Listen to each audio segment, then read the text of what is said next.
Oi pessoal, me chamo Carlos Renato, eu sou atualmente pesquisador na Ericsson e estou aqui hoje para falar para vocês dessa tese daqui, a minha tese de doutorado que eu defendi ano passado na Unicamp. E essa tese venceu o prêmio CAPES de tese na área de Engenharias 4. É uma tese que fala de vários assuntos, sendo um deles de inteligência artificial. Então eu preparei uma aulinha para vocês, para passar alguns conceitos, coisas que eu fiz aqui na tese, e eu espero que vocês gostem. A tese trata sobre antecipação na tomada de decisão com múltiplos critérios sob incerteza e foi a vencedora do Prêmio CAPES de Tese 2015 em Engenharias 4. Ela foi defendida em 2014 no programa de pós-graduação em Engenharia Elétrica e de Computação na Unicamp, FEEC. E a pesquisa toda foi desenvolvida no Laboratório de Bioinformática e Computação Bioinspirada, coordenado pelo professor Fernando von Zuben, que foi meu orientador. Bom, em uma tese de engenharia, espera-se que o aluno proponha se debruçar sobre um problema que tem aplicabilidade no mundo real. Foi isso que eu fiz. Mas há várias formas de fazer isso. E a que eu escolhi foi fazer uma pergunta que ninguém havia feito, que é a seguinte: como automatizar decisões avaliadas sob vários pontos de vista conflitantes, imprecisos e em constante mudança? Então, quando se fala em programar máquinas para automatizar decisões que são assim tão complicadas, a pesquisa tem que ir fundo em várias áreas aparentemente desconexas para propor uma solução radicalmente nova. Afinal, esse é o papel de uma pesquisa de doutorado, contribuir soluções para problemas desafiadores, até mesmo aqueles que as pessoas sequer estavam tentando resolver, como é o caso aqui. E o que a minha tese trouxe de original para automatizar esses processos de decisão tão complexos? Bom, propus abordar o desafio combinando 3 princípios fundamentais. Primeiro, o de buscar e adaptar no presente decisões que deram certo em situações semelhantes do passado. Segundo, o de identificar as escolhas que, relativamente às demais, apresentem consequências previsíveis no longo prazo.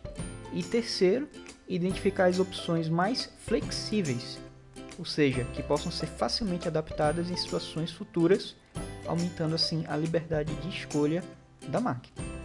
Acontece que nas engenharias, muitas vezes que a gente tenta combinar soluções como essas 3 daí para resolver um problema, a gente acaba criando outros problemas. Isso é bom.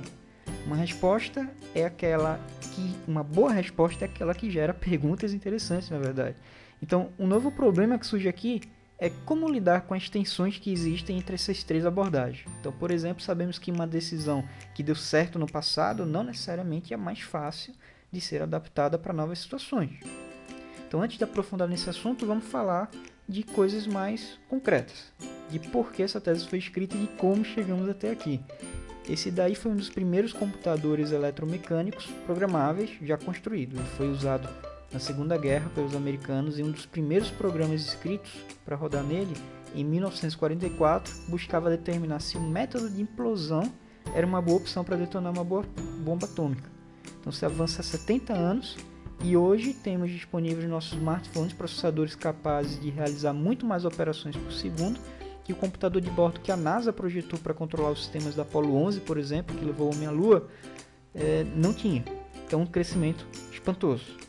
Há 70 anos, os sistemas de telecomunicações já estavam bem mais avançados que os computadores, mas a cobertura não era global como é hoje.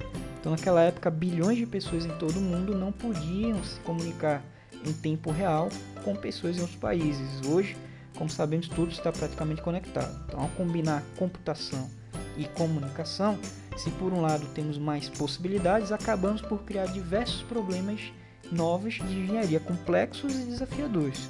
Por exemplo, estamos testemunhando o avanço dos carros autônomos. Em situações de risco em que se deve agir rapidamente, há múltiplos interesses conflitantes a serem atendidos, como, por exemplo, a integridade física dos passageiros, pedestres e dos demais motoristas. Então, determinar em tempo real quem tem prioridade em todo tipo de situação é um tremendo desafio técnico e de engenharia. E essa é uma tecnologia que pode se beneficiar bastante de sistemas de inteligência artificial, como proposto na minha tese. Outro exemplo é o rápido avanço da robótica doméstica. Se a indústria já há décadas se usa automação e robótica para acelerar a produção e diminuir os custos das linhas de montagem, os ambientes domésticos são um território ainda muito pouco explorado. inóspito, mesmo para os melhores robôs. Isso porque o conjunto de situações gerais e imprevistas que robôs podem enfrentar dentro de uma residência é muito maior que uma linha de montagem, que os processos são repetidos à exaustão. Então a gente tem condições agora de entender o conceito de um autômato, que age por vontade própria. Então garantir que essa vontade esteja de acordo com valores éticos e humanos é também o nosso dever como engenheiros. Agora que a gente discutiu sobre automação, vamos usar até procedimentos para automatizar decisões. Esse é Benjamin Franklin, notável diplomata, inventor, cientista, filósofo, dentre várias outras habilidades. Uma figura intelectual e política importantíssima na fundação dos Estados Unidos. Ao aconselhar um amigo que escreveu uma carta para ele pedindo conselho, ele disse: quando casos difíceis ocorrem, isso se dá porque nem todos os prós e contras vêm à mente ao mesmo tempo. Então, naquela mesma carta, ele propôs ao amigo o que é considerado pela Sociedade Internacional de Tomada de Decisão com Múltiplos Critérios, o primeiro método já registrado para lidar com escolhas conflitantes. Então, o que é que ele recomendou? 3 a 4 dias de reflexões durante os quais prós e contras devem ser anotados em uma folha de papel dividida. A cada argumento deve-se atribuir um valor numérico de importância. A partir daí, identificar pares de prós e contras que aparecem com a mesma importância e eliminá-los. Só então poderíamos nos concentrar no que é realmente importante para resolver o conflito. Genial, não? Isso foi lá no século XVIII, mas e hoje? Será que temos 4 dias para tomar decisões importantes? Bom, deveríamos ter, mas há situações como a da segurança em carros autônomos em que é melhor mesmo contar com a ajuda de um computador. Afinal, em 2030, quando os veículos autônomos devem se popularizar, um segundo para os computadores será suficiente para raciocinar sobre trilhões de cenários possíveis. Então percebam que desejamos um dia poder construir um Benjamin Franklin simulado em computador para guiar os nossos veículos do futuro. Então, com a sabedoria e ética dele, certamente ele daria um bom motorista. Daí você pode dizer, ok, essa história de refletir sobre prós e contras parece boa, mas como podemos saber realmente o que queremos? E mais, como o computador pode saber o que ele quer? Bom, de fato, muitas vezes não sabemos, ou ao menos temos essa ilusão, pois como sugere novamente Benjamin Franklin, se buscarmos lá no fundo das nossas mentes os nossos valores mais profundos e utilizarmos para governar cada escolha nossa, de repente, simplesmente sabemos o que fazer a despeito de várias opções que se apresentam diante de nós. Então considere, por exemplo, o simples exemplo aqui de compra de um carro. Então, são muitas opções, tantos fatores que poderiam influenciar o seu bolso, né, o seu conforto, o seu bem-estar psicológico de estar dirigindo aquele carro, cor, acessórios, roda de liga leve, tudo isso torna a tarefa de refletir sobre a compra tão pesada que muitas vezes o que fazemos é mesmo comprar por impulso, influenciados por um desconto que parece bom, uma opinião do vendedor, uma marca que nos transmite confiança, vai lá saber por quê. Então ficamos realmente confusos, às vezes paralisados mesmo com tantas escolhas e possibilidades. Então a capacidade de lidar com essa sobrecarga cognitiva, de ter que manter várias ideias às vezes conflitantes na mente, parece ter uma forte relação com inteligência, como afirmou o Scott Fitzgerald. Mas o que ele quis dizer por manter a habilidade de funcionar? Ou dito de outra forma, será que precisamos resolver primeiro esses conflitos internos para descobrir o que é realmente importante para que a gente funcione bem? Suponho então que você refletiu bastante e usou o método do Benjamin Franklin para atribuir importâncias e descartar critérios irrelevantes, percebendo que se chegar a uma decisão de compra, você precisa considerar preço e anos de uso. Tá? Então, esse foi um ótimo passo. Eu vou lhe mostrar agora como o nosso processo de escolha pode ficar ainda menos complicado. Então veja esse carro daqui. É bonito, importado, uma pechincha, 35 mil, mas tem um problema. Ele já tem mais de 5 anos de uso. Será que vale a pena? Bom, se você realmente não estiver ligando para o fato dele ser bonito e importado, esse carro é claramente uma roubada. Então, para ver isso, basta perceber que cada um desses 3 outros carros daqui são, ao mesmo tempo, mais baratos e com menos anos de uso. E esse é o que chamamos de uma opção inferior ou dominada. Então, note que esse carro é inferior segundo os critérios escolhidos. Se a análise fosse feita com outros critérios, podia ser diferente. Então, há 3 outras opções que a gente está vendo aqui são chamadas de eficientes ou essenciais. Então, pode haver várias outras desse tipo, em que uma sempre vai sobressair em um dos critérios com respeito às outras. mas sem perder mas sempre perdendo, na verdade, nos demais critérios. Então elas são eficientes porque são as melhores possíveis em um critério fixado um valor no outro. Então a solução ideal nesses casos de critérios conflitantes é impossível. Acredite, não há ainda no mercado brasileiro um carro 0 km a custo de R$10.000. E logo, para todo problema de escolha, né, sob vários pontos de vista conflitantes, existe uma fronteira de opções eficientes, também conhecida como fronteira de Pareto. Então, uma vez que sabemos quais critérios são relevantes, o nosso processo de escolha agora se resume a optar por uma dentre as soluções eficientes. Parece simples? Para muita gente não, e com razão. O que é melhor? Andar num carro 0, porém mais caro. Por um lado, temos mais garantia de não ter dor de cabeça com manutenção e problemas futuros. Por outro, poderíamos apostar num carro mais barato, porém com menos garantias. Mas espera aí, a imprecisão, né, que não podemos eliminar sobre o nosso conhecimento do futuro pode ser usada, na verdade, a nosso favor. Então funciona assim, sempre que estivermos incertos sobre como os critérios que nos interessam vão mudar com o tempo, podemos nos precaver nos comportando com escolhas flexíveis, escolhendo essas escolhas fáceis de adaptar posteriormente. Então flexibilidade é uma lei de resposta à incerteza, pois aumenta a nossa liberdade de ação futura. Então olha aí um tomador de decisão que não tem tempo para refletir sobre quais opções seriam as mais flexíveis. Esse daí se comprometeu com escolhas que não são as que ele realmente queria e que não vai poder mudar depois. Então vai andar em ciclos, sem progredir muitas vezes. Quando finalmente progredir, pode descobrir que as oportunidades que batalhou tanto para ter não eram as que ele realmente queria. Então o medo do futuro nos leva muitas vezes a agir assim, evitando a incerteza, e a gente acaba permanecendo nas prisões que criamos para nós mesmos. Então, mas podemos aprender continuamente, com sorte, né, a partir da experiência, mesmo com tudo ao nosso redor mudando constantemente. Então uma inteligência artificial não é diferente.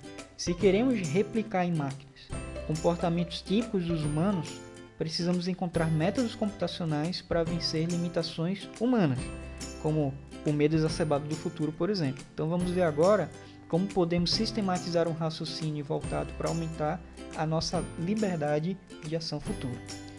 Então, seguinte, temos aqui uma escolha.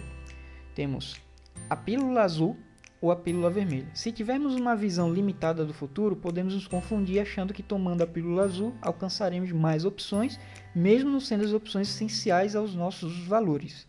Se não, entanto, pudéssemos enxergar mais à frente, descobriríamos que tomando a pílula vermelha, poderíamos acessar mais e melhores opções essenciais aos nossos valores. Então, esse exercício, no entanto, requer a capacidade de prever, enxergar as direções de mudança no mundo. Essa capacidade só pode ser liberada por meio de conhecimento, que, por sua vez, requer reflexões profundas sobre uma coleção de experiências passadas.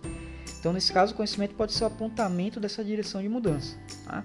Então, de posse desse conhecimento de longo prazo, podemos nos convencer que tomar a pílula vermelha é de fato a melhor escolha a despeito de situações de sofrimento, como essa, em que temporariamente nos sentimos acuados e sem alternativas. Então, uma analogia apropriada é de procurar atravessar passagens muito estreitas em uma caverna inexplorada e descobrir tesouros do outro lado. Tá? Mas, lembre-se, identificar corretamente essas passagens exige conhecimento, que por sua vez exige aprendizado por tentativa e erro. No aprendizado de máquina guiado por dados, é possível construir métodos computacionais para reconhecer tais passagens. Também é possível medir e processar computacionalmente a incerteza, presente e futura, de um processo de escolha. Esse processo nos permite distinguir opções de acordo com a previsibilidade das consequências dessas. Então, após esse processamento, temos condições de resolver o conflito entre paz e liberdade. Isso é muito interessante. O que é melhor, ter poucas escolhas seguras ou muitas escolhas inseguras? Então, esse é um dilema não apenas filosófico, mas computacional. A inteligência artificial que desenvolvi busca resolver esse conflito ao preferir escolhas seguras, quando a incerteza é máxima, e ao promover liberdade de escolha futura, sempre que níveis de previsibilidade adequados são identificados. Então, essa espécie de mente artificial que concebi na pesquisa de doutorado não é apenas dotada de conhecimento preditivo, como também é capaz de imaginar o futuro, construindo imagens de prováveis trajetórias futuras do seu próprio estado mental. essas projeções de si mesmo em situações hipotéticas no futuro são utilizadas para modificar o comportamento presente da máquina que executa esse programa. Então, essa mudança de comportamento mediada por previsão e imaginação de si mesma no futuro é o que chama de antecipação. Então, voltando a uma visão geral do que foi estudado e pesquisado na tese, eu diria que eu propus uma espécie de engenharia antecipatória inspirada na natureza. Então, natureza aqui tanto no sentido do pensamento racional, humano, confrontando inclusive fatores subjetivos, filosóficos, quanto no sentido mesmo de processos naturais e biológicos. Então, por exemplo, projetei métodos computacionais que simulam processos de recombinação e mutação de decisões conhecidas e evolução por seleção natural, para que o sistema computacional fosse encorajado a aumentar a diversidade e qualidade das trajetórias futuras de escolhas alternativas, tendo, portanto, maior capacidade de lidar com cenários nunca antes vistos. Então, se você assistiu até aqui, imagino que possa estar curioso para ter um exemplo concreto do que a inteligência artificial que construir pode fazer. Então, que tal realizar compra e venda de ações nas bolsas de valores, buscando balancear ganho e risco de forma adaptativa, seguindo todos os princípios que apresentei até agora a vocês. Então, essa inteligência definitivamente não é infalível, afinal estamos tentando imitar comportamento humano, que é, como a gente sabe, imperfeito. Então, o programa que eu fiz utiliza uma grande variedade de dados e representações sobre a incerteza de consequências de investimentos em diferentes empresas. Então, o objetivo aqui é evoluir artificialmente um conjunto de decisões de compra e venda que considere os 3 princípios que eu apresentei já anteriormente. Primeiro, o da busca por flexibilidade ou liberdade de ação futura, em que possamos facilmente adaptar o nosso investimento como resposta a crises, de modo a evitar perdas maiores. Segundo, de tentar repetir padrões de compra e venda que se mostraram bem sucedidos lá no passado. E o terceiro, de escolher investir em negócios e empresas cujo comportamento dos preços das ações exibam claras tendências em longo prazo. Então é sabido que as emoções humanas em situações de estresse extremo, como o de um pregão na bolsa, pode comprometer o nosso julgamento. Então, medo exacerbado de perda, pressa de ganho a curto prazo, falta de confiança nas próprias predições são alguns dos problemas. Então, medir o nosso próprio grau de propensão ao risco é também uma tarefa bastante árdua. Alguns estudos mostram que quando estamos sem nos alimentar, por exemplo, tendemos a ficar mais propensos a comportamentos arriscados. Então, nesse cenário, aqui está o nosso programa evoluindo trajetórias futuras de possíveis investimentos. Esses investimentos alternativos no futuro interferem uns nos outros e acabam modificando o comportamento e as decisões de compra e venda presentes do programa. Então, como vimos, essa é a abordagem antecipatória que eu falei. Esse é um exemplo de decisões de investimento sendo evoluídas. Então, com o passar do tempo, notamos que temos opções eficientes ocupando cada vez mais o espaço de alternativas possíveis. Então, esses 2 gráficos obtidos a partir de nossos experimentos sugerem uma evidência clara de mudança de comportamento do programa. O comportamento da esquerda mostra que, ao remover a capacidade de prever o futuro da nossa inteligência artificial, ou talvez eu devesse chamar de burrice artificial agora sem poder imaginar o futuro, o nosso programa tomou decisões demasiadamente arriscadas, visando ganho a curto prazo. E isso ocorre com muitos humanos também, infelizmente. Então, por fim, aqui está o que todos estavam ansiosos para ver. Apesar de não termos programado explicitamente a nossa inteligência artificial para maximizar o ganho financeiro no longo prazo, ao tomar decisões balanceando os princípios da flexibilidade, da repetição de padrões bem-sucedidos e da escolha de boas opções no longo prazo, o nosso programa aumentou a riqueza acumulada em mais de 60% num período de apenas 6 anos, apesar da grande crise financeira mundial entre 2008 e 2009. Então, em resumo, o que eu realmente gostaria de dizer é o seguinte: acredito que precisamos construir uma inteligência artificial mais humanizada. Então, precisamos de engenheiros e engenheiras que atendam o comportamento, que entendam, na verdade, o comportamento humano por diversos pontos de vista, objetivos, subjetivos, e que projetem os sistemas críticos do futuro dos quais dependeremos, de modo a atender as necessidades não só da nossa geração, mas também que não comprometam as necessidades e o bem-estar de gerações futuras. Então, precisamos de uma engenharia sustentável. Eu me sinto esperançoso que alguns dos princípios que eu busquei trabalhar na minha pesquisa de doutorado tenham contribuído para esse fim. E, por fim, eu gostaria de encorajar você que está passando pelas escolhas angustiantes do vestibular a se engajar nesses assuntos. Gostaria de incentivá-lo a olhar as diferentes disciplinas, não como assuntos isolados, mas como diferentes visões de uma coisa só. Portanto, estude tudo que venha a lhe interessar, não importa o que. Todo o seu conhecimento pode ser empreendido de alguma forma útil para uma sociedade mais justa e livre ao mesmo tempo.